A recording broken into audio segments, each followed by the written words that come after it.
mengirim kuping kereta, walaupun keretanya belum nampak atau masih jauh.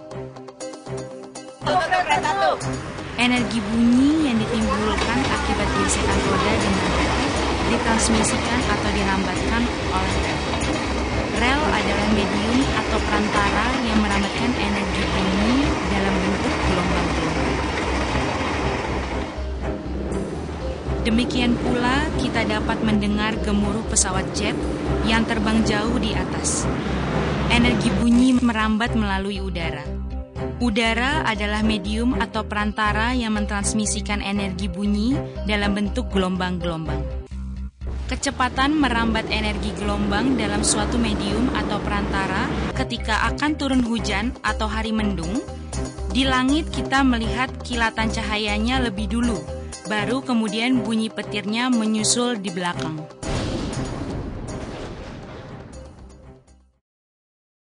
Apa yang akan kita bahas hari ini mengenai gelombang dan bunyi, Pak Anwar? Pada kesempatan ini kita akan membahas tentang gelombang dan bunyi. Tentunya kita akan melihat dari kehidupan sehari-hari juga yang sifatnya bahwa gelombang itu tidak sangat berhubungan yang dikatakan getaran. Sehingga getaran itu tidak lepas dari gelombang karena saling berhubungan antara yang satu dengan yang lainnya. Getaran adalah semacam gangguan. Jadi kalau ada gangguan sehingga dia merambat, itulah yang dikatakan sebagai gelombang. Pemirsa yang ada di rumah di seluruh tanah air, bahwa perlu kita ketahui bahwa gelombang itu sangat berfungsi, sangat berguna dalam kehidupan sehari-hari. Baiklah, kita akan lihat contoh gerak sebuah bandul. Itu adalah merupakan contoh dari getaran, yaitu merupakan getaran adalah gerak bolak-balik, gerak bolak-balik yang berulang-ulang, sehingga pada kesempatan ini itu gelombang sangat berhubungan dengan getaran. Itu adalah salah satu yang kita lihat dalam kehidupan sehari-hari. Untuk selanjutnya, karena gelombang sudah getaran tadi kita sudah sedikit menyentil karena jelas, karena di sini kita akan membahas tentang gelombang. Yang jelasnya kita akan masuk pada gelombang itu sendiri. Gelombang adalah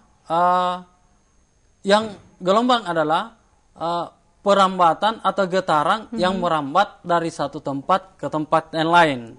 Itulah yang dikatakan gelombang. Jangan disamakan antara getaran dan gelombang, karena getaran itu adalah merupakan suatu gangguan yang ditimbulkan dari suatu benda yang lain sehingga merambat, itu yang dikatakan gelombang. Jadi peristiwanya dikatakan sebagai gelombang.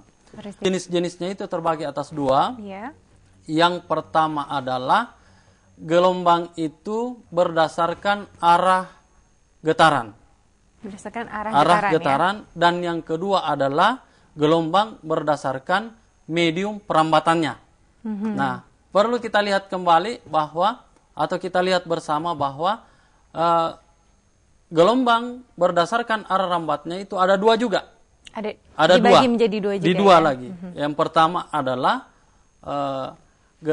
gelombang transversal dan gelombang longitudinal. Gelombang transversal adalah gelombang yang merambat, yang tegak lurus dengan arah rambatnya. Jadi tegak lurus dengan arah rambatnya.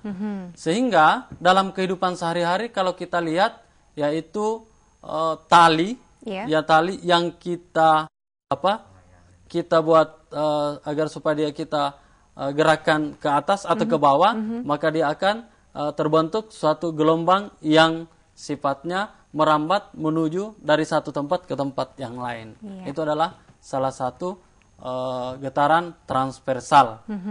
Dalam kehidupan sehari-hari juga banyak. Kalau misalnya gelombang elektromagnetik, gelombang elektromagnetik juga itu masuk dalam getaran gelombang transversal karena dia menembus dari bergerak dari satu tempat ke tempat yang lain.